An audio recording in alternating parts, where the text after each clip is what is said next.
Entre beauté et hospitalité sans pareil, c'est une Afrique riche dans sa diversité, une Afrique ancestrale. Un destin commun, une même route, un même chemin, celui de la prospérité. Brassage des cultures et civilisations. Brassage, votre émission socio-culturelle sur Ifriqiya FM.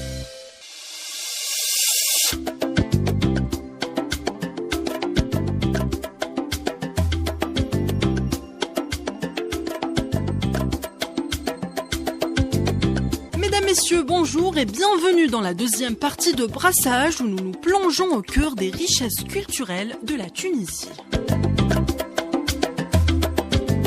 Si vous avez manqué la première partie, ne vous inquiétez pas, nous vous proposons une nouvelle dose d'exploration passionnante.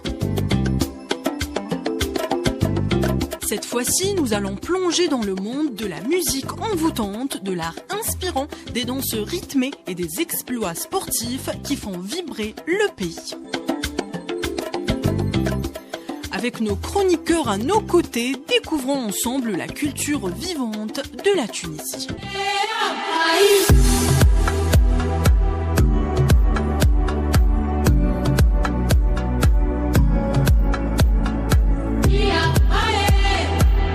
Ifriqiya FM, votre chaîne africaine, une radio faite à 100% par les Africains, pour les Africains, la voix de l'Afrique.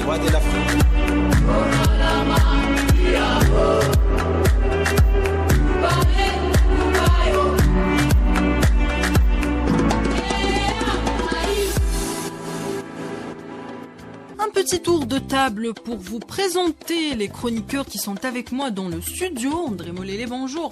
Bonjour Ania, bonjour tout le monde. Joseph Aonda, bonjour. Bonjour Ania, bonjour chers auditeurs. Mustafa Mohamed Mustafa, bonjour. Bonjour Ania, bonjour l'Afrique.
Tunisienne est un mélange captivant d'influences historiques, de traditions locales et de modernité. Elle reflète la diversité des peuples et des civilisations qui ont façonné l'histoire de la Tunisie, Joseph. Bien évidemment, Rania, dû à cette mosaïque sur le plan civilisationnel au niveau de la Tunisie, il y a eu des mélanges et chaque peuple a ramené sa part d'éléments culturels, sa part d'éléments sur le plan de la connaissance au niveau de sa vestimentation, sur tout ce qu'il peut apporter et ces mélanges-là ont créé une nouvelle perspective qui s'est retransmise de génération en génération au niveau de la Tunisie. Il en ressort cette nouvelle ère culturelle que nous avons. Et si on parle de l'architecture tunisienne qui est remarquable et présente une fusion intéressante d'influences arabes, ottomanes, berbères et européennes, des médinas historiques au palais, en passant par les mosquées et les maisons traditionnelles, la beauté et la diversité architecturale en Tunisie sont effectivement magnifiques. Moustapha, tu as sûrement une idée. Oui, c'est vrai, la Tunisie, elle est très connue justement sur ces plans-là. Elle a une architecture, un mélange des styles islamiques, comme tu viens de dire. Il y a aussi les styles romains, aussi des styles arabo-andalous, justement. Et surtout, ces villes historiques telles que les médinas sont parsemées de ruelles étroites et aussi leurs souks animés, dynamiques et surtout aussi des bâtiments ornés des mosaïques colorées. Donc, la Tunisie est une mosaïque culturelle plus, les édifices de la Médina sont classés depuis 1979 comme patrimoine mondial de l'UNESCO. Effectivement. Justement, la Tunisie est célèbre pour son artisanat également exceptionnel.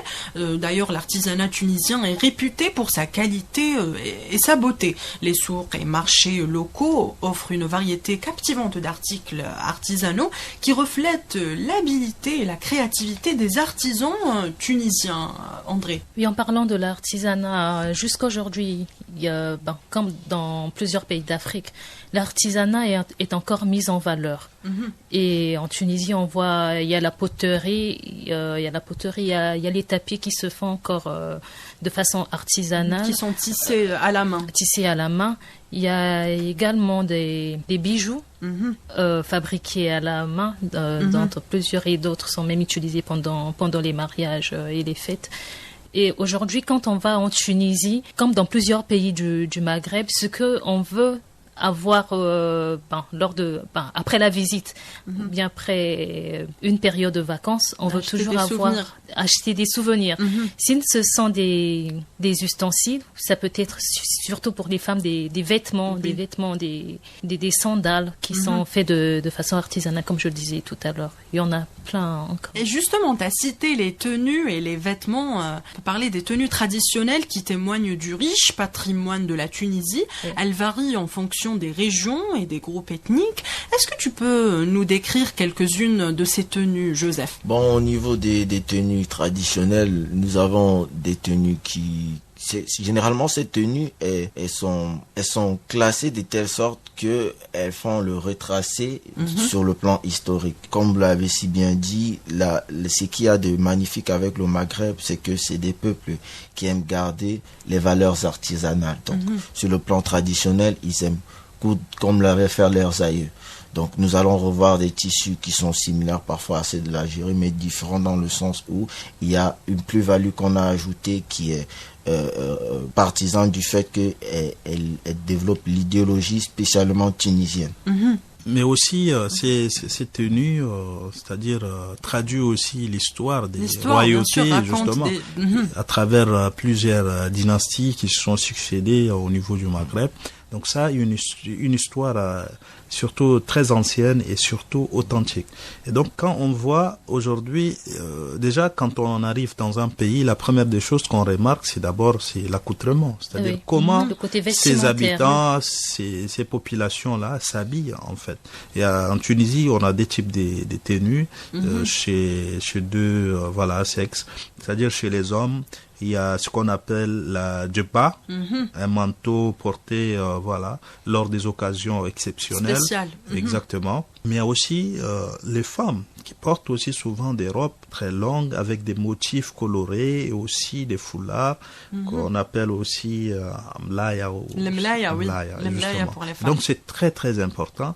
Et l'habit fait partie des éléments de l'identité culturelle d'un peuple. Effectivement. Oui, André. Et en parlant des robes, il y a une robe qui est appelée le koftan, qui est une robe longue et ample portée par les femmes, souvent ornée de broderies, de perles ou de dentelles. Le koftan, c'est une tenue courante pour les cérémonies. Portée lors d'occasions spéciales. Spéciales, oui. Des cérémonies de mariage ou fêtes religieuses. Parlons un peu de la musique tunisienne qui est aussi diverse que la culture du pays. Elle reflète les influences également variées des différentes civilisations qui ont façonné l'histoire de la Tunisie.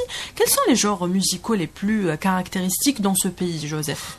Justement, comme on l'a si bien dit, les peuples maghrébins, c'est des peuples qui sont très ancrés dans le culturel artisanal. Et justement, au travers de cette vision-là, ils gardent leur musique traditionnelle. Nous avons notamment la musique malouf, c'est un genre musical classique associé à de la poésie, de la danse et de l'orchestration. Il est souvent joué généralement dans les cérémonies et les fêtes, notamment dans les mariages, dans les fêtes traditionnelles. Nous avons le mezoued. Le mezoued, notamment, on a parlé, qui est un instrument de musique fantastique auquel on va associer une musique particulière. Et cette musique-là, elle est retransmise justement dans les événements particuliers, comme on l'a si bien dit. Cet instrument de musique est avant, il est appelé le zakuka. Il est appelé le zakuka et crée des mélodies envoûtantes et entraînantes. Le mezwa, c'est un instrument fantastique qui a cette particularité-là de nous permettre de voyager au travers de ces sonneries, au travers des sonorités. Merci. Nous avons également le stambeli. C'est une musique à caractère rituel, très enracinée dans son originalité africaine. C'est une musique qui a des racines africaines. Oui, très enracinée dans son originalité africaine et généralement utilisée pour des pratiques spirituelles. Et puis lors de la musique, ceux qui sont là, ils entrent en transe. Parce que d'autres pensaient peut-être qu'il s'agit juste de l'Afrique noire où les gens entrent en transe. Non, mais en Tunisie aussi, pendant le stambali, les gens peuvent entrer en transe et seraient capables d'être guéris. D'être guéri de certaines maladies et puis des maladies psychiques aussi. Effectivement. Oui, ces genres de musique, on l'utilise justement parce que c'est des musiques spirituelles. Spirituelles, oui, très mystiques. C'est hypnotique justement et ça permet justement d'entrer en contact avec les esprits. Les ancêtres. Voilà. Donc c'est très important justement, parce que même dans la thérapie, plus tard, les études nous montrent aujourd'hui que la musique ou bien les musiques de manière générale ont vraiment un rôle très important, surtout quand il faut, c'est-à-dire régulariser certains problèmes, surtout qui touchent les neurones. Et c'est très important. Ça, c'est un remède pour guérir. Mais bien sûr, quand on parle de thérapie, on parle de guérison. Mais à travers de la musique, c'est quand même assez spécial. Absolument. C'est des sciences, on va dire, c'est des sciences ancestrales que jusqu'à présent qu'on n'a pas encore découvert la particularité. Tout ce qu'on peut savoir au travers de celle-ci, c'est que il y a des percussions qui sont jouées notamment au niveau du stambeli. Ces percussions-là sont retransmises de génération en génération. Des chants parfois notamment qui sont incompris par la majorité du public, qui sont justement doués de cette particularité-là, qu'elle travaille sur nos fréquences. Et quand on parle de fréquences, on parlait d'allusion aux neurones, comme Moustapha l'a si bien dit. Ces fréquences particulières-là qui sont en mesure de pouvoir nous soigner de certains maux. Et voilà, malheureusement, c'est pas ce type de science nouvelle qu'on connaît. Et voilà, c'est des sciences ancestrales qui sont transmises de génération en génération. Et qui méritent d'être valorisées justement parce que c'est méconnu de grand public. Donc, on conserve justement, il faut aussi les comprendre. Et ce que qui ça est bien fait partie de patrimoine culturel qu'on garde précieusement. Voilà, oui, André. Ce qui est bien, c'est qu'aujourd'hui, malgré l'influence de la culture étrangère dans des pays africains, aujourd'hui, moi, je suis heureuse de voir qu'il y a un retour à la tradition, notamment à la musique folklore aujourd'hui.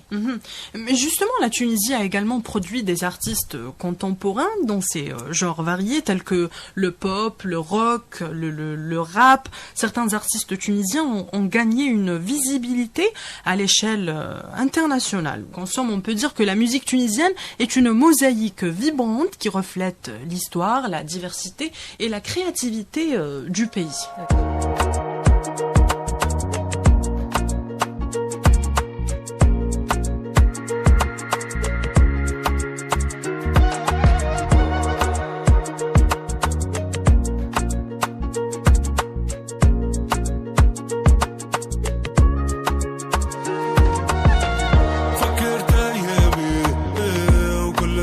حسرة مخيبها الدنيا ومحلاها الدنيا بلا غسرة فكرت أيامي وقلت يا حسرة مخيبها الدنيا ومحلاها الدنيا بلا غسرة فحكيت لأمي ما ونسب القيمة وعشرة قديمة وقلت يا حسرة رضيت والدينا وينك يا حنينة تفرقنا مشينا وقلت يا حسرة ما أحلانا ذراري الدنيا محلاها ماما وزينها ديما مواتاها محلاها الحومة ديما الحومة مظلومة فكرت اللمة قسمنا اللي فما وكل حد وهمه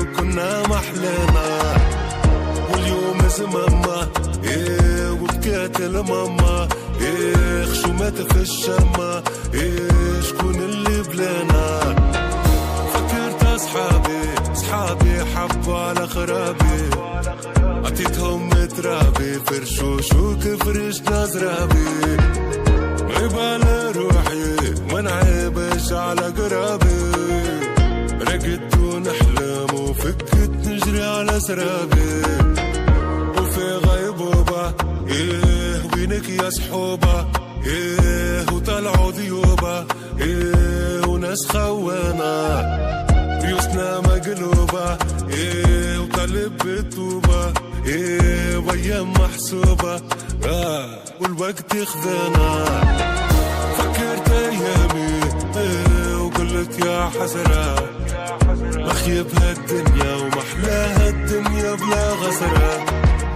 فكرت ايامي وقلت يا حسرة مخيب هالدنيا ومحلاها الدنيا بلا غسرة فحكيت لامي ما وناس بالقيمة وعشرة قديمة وقلت يا حسرة رضيت والدينا وينك يا حنينة تفرقنا مشينا وقلت يا حسرة فكرت روحي لقيت روحي ضاعت مني راقد متحير وينو لي راقد متهني وعجبتني الجارة اليوم الجارة عروسة تحني فكرت الليالي ساهر كل فرزي تنغني وشربنا الروجة ضيعنا الموجة اختوينا عوجة ضحكة وبكانا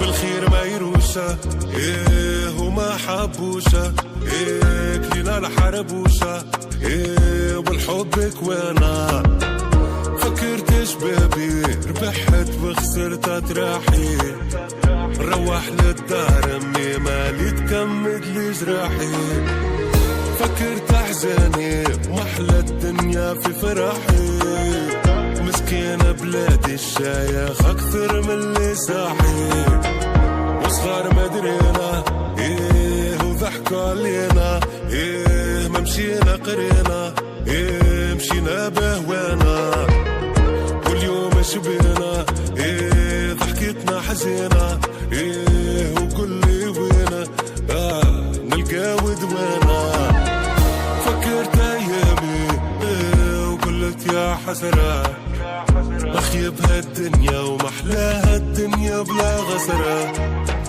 فكرت ايامي وقلت يا حسرة مخيب هالدنيا ومحلاها الدنيا بلا غسرة ضحكت لامي ما وناس بالقيمة وعشرة قديمة وقلت يا حسرة رضيت والدينا وينك يا حنينة تفرقنا مشينا وقلت يا حسرة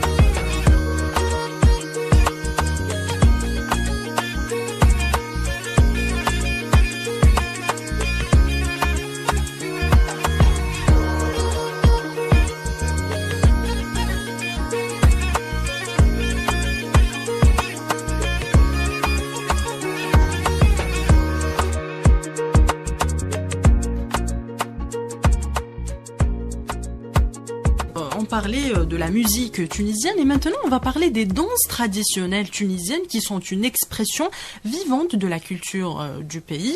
Elles sont souvent dynamiques, expressives et elles racontent des légendes à travers chaque mouvement.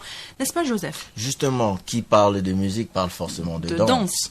Donc comme on a parlé de cet instrument magnifique qu'est le mezoued, il y a une danse associée à cet instrument qui joue des sonorités magnifiques qui est la danse du mezoued. Mm-hmm. Cette danse elle est à particularité rythmique, avec des pas magnifiques qui permettent de retransmettre la joie et le bonheur. Elle est jouée dans des rassemblements festifs, notamment on va toujours citer les mariages, parce que justement dans le Maghreb ici, ce qui est traditionnel, c'est que quand il y a un mariage, tu le sais, automatiquement. Il y a également la danse des sabres, aussi connue sous le nom des Raqs. El Saïf, c'est comme ça qu'on prononce. Saïf, oui. C'est comme ça qu'on prononce. Oui, parce que la prononciation ici, c'est pas le jeu. Ouais, je vous rappelle que Joseph vient du Cameroun, donc il parle pas la langue arabe. Ça a félicité, merci beaucoup. Elle est souvent exécutée par les hommes. Ces hommes élaborent des pas de danse avec des sabres. Oh, c'est très dangereux. Nous avons également la danse bédouine, la danse berbère. Berbère, oui, la danse tunisienne. Tunisienne, particulièrement. Bon, on va dire qu'elle a eu un rattaché tunisien parce que je pense que, vu que le peuple berbère, c'est un peu que dans le Maghreb, il y a également ces danses. Et justement, c'est une danse répandue dans tout le pays. Maghreb. Donc, c'est une danse qui est répandue dans tout le pays, qui a des origines bédouines. Elle ne correspond pas particulièrement à une région. À une région, oui. On vient de le dire. Elle est pratiquée, dans les festivités, à savoir que on ne danse que dans les festivités. Ah oui. Oui, c'est une danse improvisée magnifique qui transmet la joie et le bonheur. Il y a également la danse de Nouba, qui est une danse de groupe. De Djerba, c'est l'île de Djerba. Elle est formée de différentes scènes où certains danseurs exécutent des acrobaties avec ça demande beaucoup d'énergie, je pense. Il y a également la Raqs el-Juzur. La Raqs el-Juzur, qui est également littéralement expliquée la danse des îles. La danse des îles. La danse des îles, elle est également pratiquée par les hommes, mais sa chorégraphie est plutôt acrobatique. Il y a aussi le tébélé. Tébélé, c'est une danse qui implique des mouvements de rotation, de saut effectués par les femmes. Au moins la transition. Oui, André. Je voulais dire qu'il y a la danse qui est Nekik. Nekik, qui est une danse de la région de Kairouan. Et se danse par les hommes et par les femmes aussi. Mais pour les hommes, ils montent sur des chevaux. Donc, ils dansent sur des chevaux. Et les femmes, quant à elles dansent sur la pointe des pieds avec des mouvements de hanches et des épaules. Il y a également la danse Gara ou encore la danse du bâton. Elle est plus dansée par les hommes qui miment les combats en duo. D'accord. Donc, on constate que ce sont des danses qui demandent plutôt beaucoup d'énergie. Bien sûr. Beaucoup de compétences sur le plan de l'agilité également. Sûrement. Oui. Oui. Il faut être un très grand sportif pour pouvoir danser avec des sabres. Si tu blagues, tu te coupes. Absolument. Et justement, ces danses, on peut dire qu'elles sont un moyen important de célébrer, de rassembler la communauté et de transmettre l'histoire et la culture à travers la gestuelle et les mouvements. Et maintenant, on parle un peu des festivals culturels qui sont une partie intégrante de la vie tunisienne. On sait que le pays accueille une variété de festivals culturels tout au long de l'année. Mostafa, peux-tu nous citer quelques-uns des festivals les plus emblématiques du pays? Effectivement, la Tunisie est connue par ses festivités, justement. Parmi les festivals, il y a Festival international des Carthages, qui est aussi un des grands festivals qui est célébré justement chaque année. Il y a aussi le Festival international du Sahara. Donc c'est un festival qui concerne effectivement, tu vois, les peuples du Sahara. Donc c'est quelque chose qui est beaucoup plus traditionnel et donc c'est ancré dans leurs histoires. C'est très magnifique. Mais il y a d'autres festivals tels que des festivals culturels de jazz tunisien, justement, qui est aussi un événement très très envoûtant, justement, du point de vue artistique, parce qu'aujourd'hui on ne peut pas parler d'un pays sans parler de sa culture. Donc cela permet d'exprimer, c'est-à-dire son passé historique, justement. Je rajoute également... Oui, André. Il y a le festival de la Médina, qui a lieu chaque été. Déjà là, nous sommes en été, c'est sûrement c'est la fête. Donc ça se passe, ce festival a plutôt lieu à Médina, dans la capitale, dans la capitale de Tunis, oui. Ce festival, il met en avant la culture, la musique, la gastronomie tunisienne. ainsi que des spectacles de rire, des expositions d'art et des défilés de mode. Donc avec des concerts, des spectacles de danse, etc. Je rajoute également le festival de Hammamet qui célèbre pour ses performances musicales. Il propose des spectacles en plein air, mettant en vedette des artistes nationaux et internationaux. Il a lieu dans la ville balnéaire de Hammamet. Je cite également le Festival international de Sousse qui propose une variété de performances artistiques, de musique, de danse et de théâtre, attirant un public local et international. Je cite également le Festival international de Douze qui est connu sous le nom de Festival du Sahara. Mostafa, tu l'as déjà cité. Donc ces festivals reflètent la riche diversité culturelle de la Tunisie et offrent aux visiteurs et aux habitants l'opportunité de célébrer l'art, la musique, la danse et d'autres formes d'expression artistique. Donc en somme, on peut dire que la culture tunisienne est une symphonie de diversité où l'ancien et le moderne s'entrelacent pour créer une mosaïque vibrante de traditions et d'identité. André, on va parler sport maintenant. Parlons sport.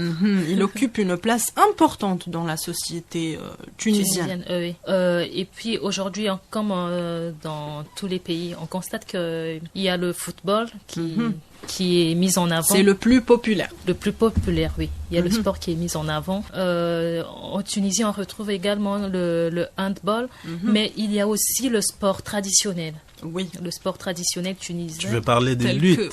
Telle que la lutte tunisienne.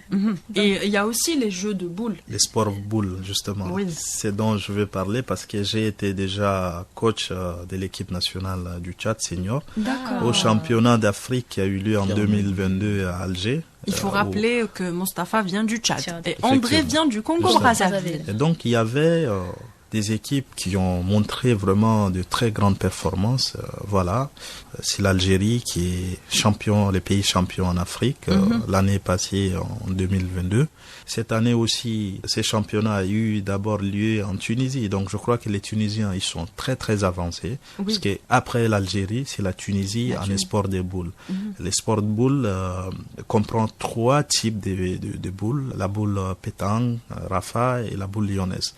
Donc beaucoup plus sur la boule lyonnaise, les Tunisiens sont vraiment excellents. Parce que dans la boule lyonnaise, il y a une spécialité qu'on appelle le jeu des relais. D'accord. Ça demande... Donc les Tunisiens, ils sont très avancés. Très avancés, très avancés. Il y a également le tennis. Ouais, il est également à notifier le tennis. Le tennis, justement, il faut ressortir la particularité d'une femme qui est la joueuse qu'on appelle Ons Jabbar. Ons Jabbar qui a notamment occupé la place de 2e mondial dans le classement WTA. WTA en 2022, c'est l'élu du tennis africain, on va dire, dans le domaine. Effectivement. Elle porte les couleurs et toute la culture du tennis africain, voilà, au rang mondial.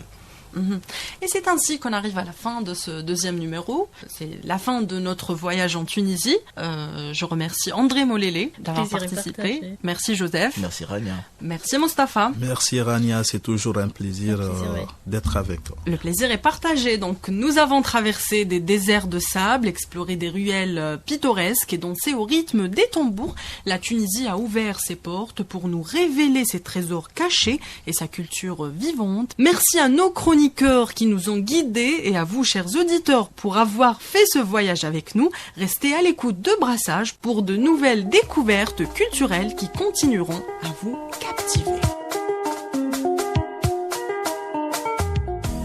Brassage, votre émission. Animée par Rania Itkassi. Et cette émission est réalisée par Fahima Amoukran. طار الكيف وما تجيش محبة بالسيف أنا وانت مش كيف بالخير تفكرني حبك كان سحابة سيف وعدى قبل دخول الصيف نسأل روحي نحبك كيف تطلع شي ساحرني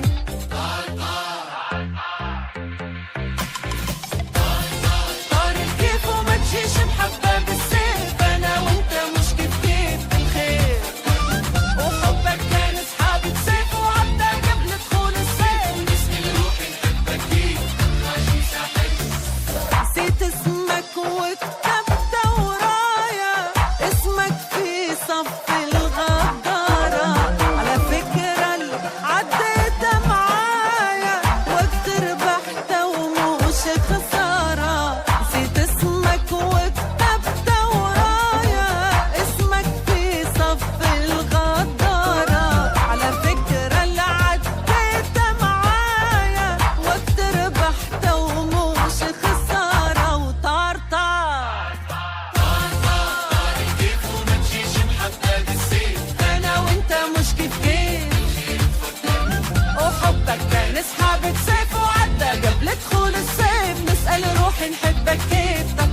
مسحرني.